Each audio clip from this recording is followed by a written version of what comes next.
In today's episode of Voiced, we have a post from Pro Revenge by Forsaken Salad 1623, and it is about a military veteran's epic confrontation with a shady employer that spirals into a legal battle filled with unexpected twists. Stay tuned to discover how this tale of revenge unfolds. I originally posted the story in malicious compliance, and a few were saying it would be great here and at r/nuclear revenge. I am a military veteran who was injured in Iraq. I mention only because it is important to the story. I worked for this company. I say company, but in reality, it was a guy who owned a few businesses, and he was the richest person in a very small town. It's important to say how I made it to this situation. I will try and make it quick so I can get to the steak and potatoes, as it were. I joined the military before I even completed high school, late birthdays, and all of that. I chose a military career path that I figured I would enjoy, and since I love working on things, I became a mechanic. It offered a great sign-on bonus, so that was a bonus. I went through basic, only ever spending money on necessities, so saved up quite a lot. Saved even more through advanced training for my military occupational specialty, military job. By the time I was done with both, I had half of my sign-on bonus and just short of an entire year's pay in my bank account. At my age, most would have splurged cord. I invested in the stock market, Bitcoin, and paid off my parents' house. A couple of deployments, the other half of my bonus, and the only thing I really ever spent money on, outside of necessities, was my hot rod. Needless to say, I had some money saved up and invested it also. Long story short, when I discharged, I was pretty comfortable, even after a nasty divorce. Don't get me wrong. I don't have stupid money, but because of the divorces, a lot of stocks were cashed out split. And if anyone follows Bitcoin over the past 2 decades, you know how that turned out. After my divorce, I worked to recover what I lost and then just to keep busy. Like I said, I love working as a mechanic and would bounce around wherever I felt like, since a good mechanic can make money anywhere. After a decade of this, I decided to set roots in a small town since it would be nice and quiet. By this point, I was tired of always working on other people's cars and wanted to devote time to working on my car. I bought a small house and saw a help wanted sign at the local lube shop. Figured it would be simple work for me and be something to cover my few expenses. I grabbed an application from the office, getting all kinds of looks from the townies. By the way, I am 6'3" since I discharged from the military. I stopped cutting my hair and shaving, and I have one full sleeve. Needless to say, most people cross the street instead of walking past. When I went to turn in my application to, we will call her Sue, the bookkeeper. She asked me a couple of questions. Noticed I checked I was a veteran and puts a Y on my application. Later that day, Sue calls me and asks if I would come back in to meet the owner. Let's call him Peter. I agree, and Sue says Peter will be there in an hour. So if I come in, then we can talk about the position. I show up, and Peter's eyes bulge at first sight, but we get to chatting, and my southern charm wins him over. He tossed me a calendar that he had made of his car collection and asked me to name the ones I recognized. There were a couple of Mustangs, a Ford GT, a Bricklin SV1, a Judge, a Demon, a Pantera, and an MXT. He was impressed that I knew what the SV1 was, and we chatted cars for a bit. He offered me the position and explained that I would be paid $100 a day, and that I would work Monday, Saturday from 8 to 6, no overtime, but I would get a full day's pay even if we closed shop early for some reason, and eat when I could. I would be off every Sunday and one extra day during the week. Awesome start and work. Maybe a year, no issues. Peter asked if I could help him out by being a relief worker for his other lube shops in neighboring towns. He says he will give me $20 every day for travel, and basically I would be covering, so guys could take days off at the other stores. I agreed and did this for about a year, then disaster strikes. Peter meets Karen and falls madly in love. In the span of a month, they are married, and he starts supporting her and her gambling problem. This is when all of the problems start. One week I notice my paycheck was only $250 and ask about it. Sue tells me, apparently there have been some changes, and I should really speak to Peter about it. Sure, no problem. I call up Peter and ask if we can talk about some things. He shows up with Karen in tow, and when I asked why my pay was short, he tells me it was because of the bad weather and us closing early affected the business. I would have let it go at that because Peter was a nice guy, but Karen decided to speak.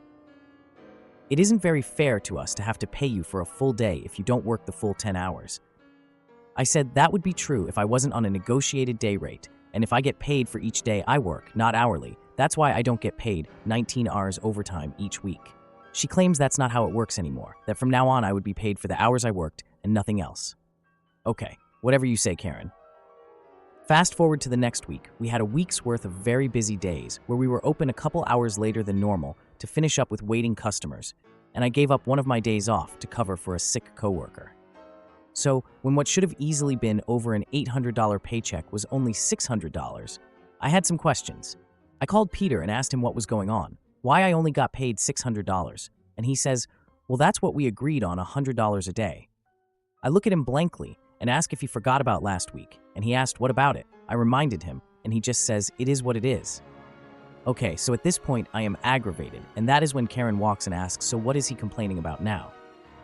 I look at her coldly and say, well, I worked 80 hours last week, and y'all only paid me $600.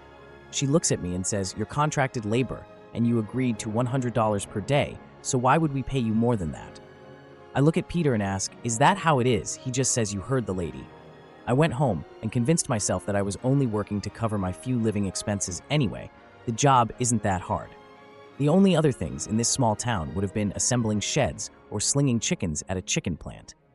The next week, one of the guys I work with is getting yelled at in front of customers by Karen about what she claims is an Occupational Safety and Health Administration violation.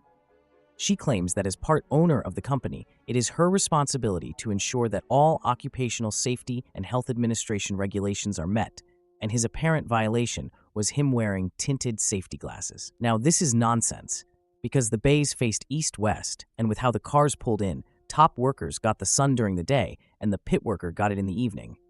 I shake my head as I am walking in, and like a T-Rex in a dinosaur movie, it attracted Karen's attention, and she decides to shout at me, you got something to say, you big jerk. And I just kept walking.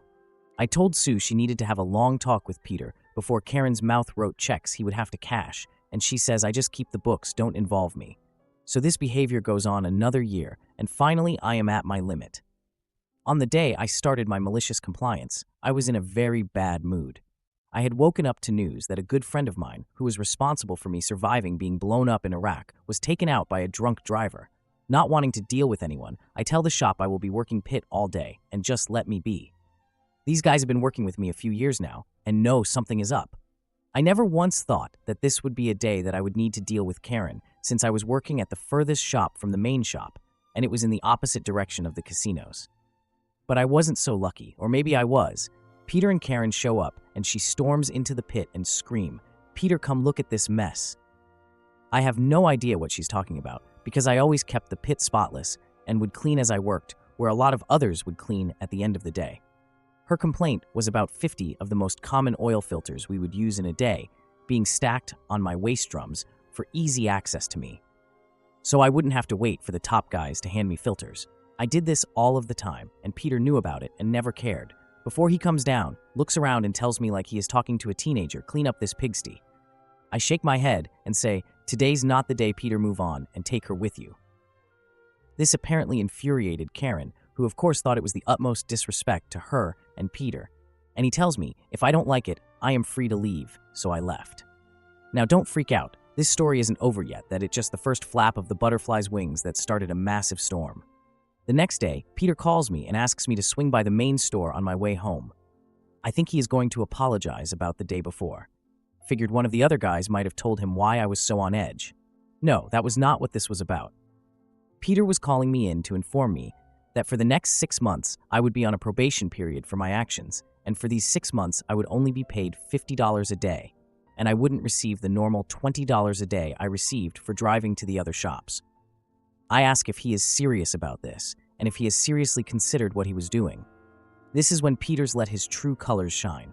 He tells me I am lucky. I wasn't fired for my constant disrespect towards him and the co-owner Karen. How if he didn't pity me for being a struggling disabled veteran? I never once discussed my money with anyone I worked with.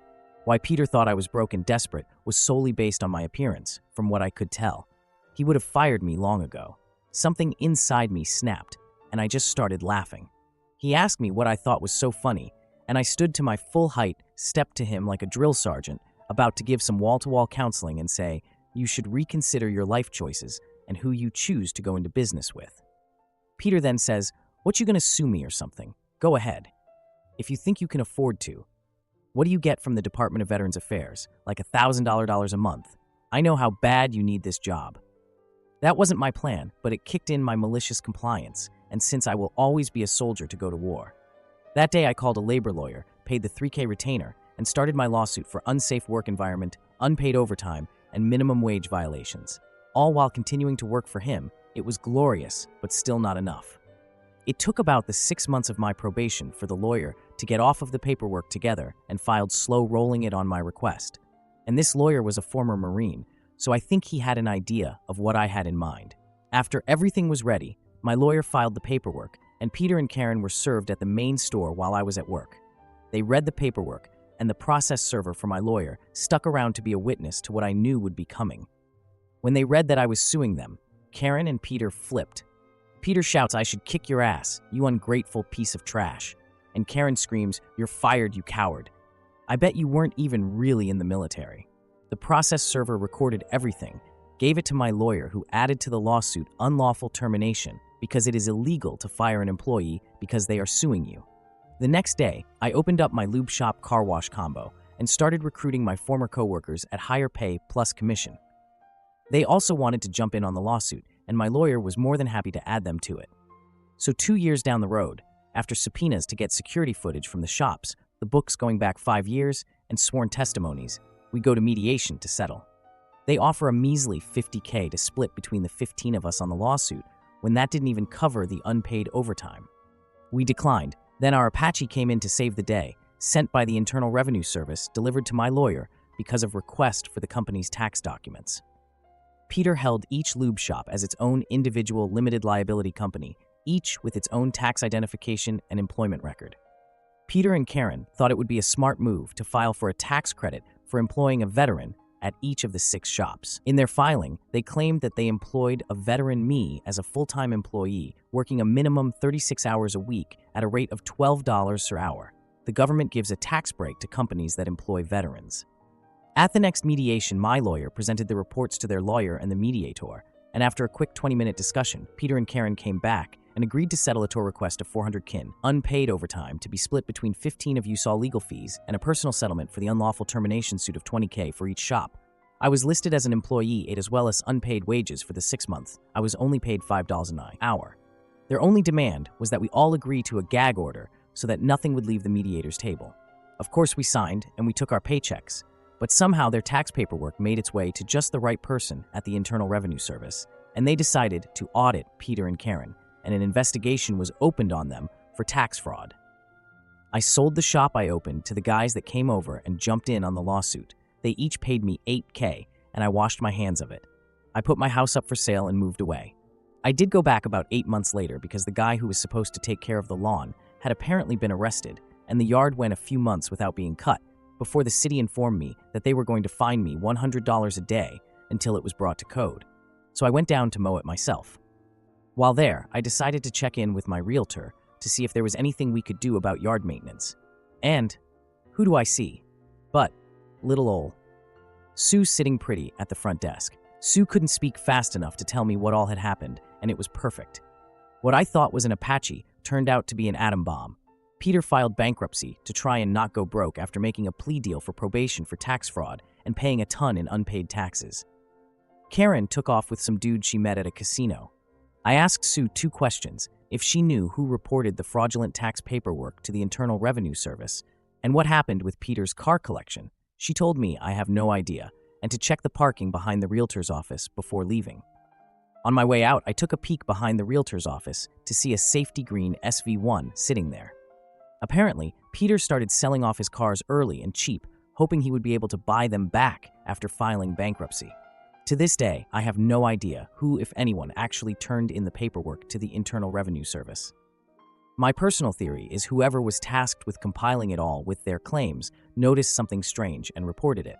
However it happened, it couldn't have happened to anyone more deserving. Wow, talk about a wild ride.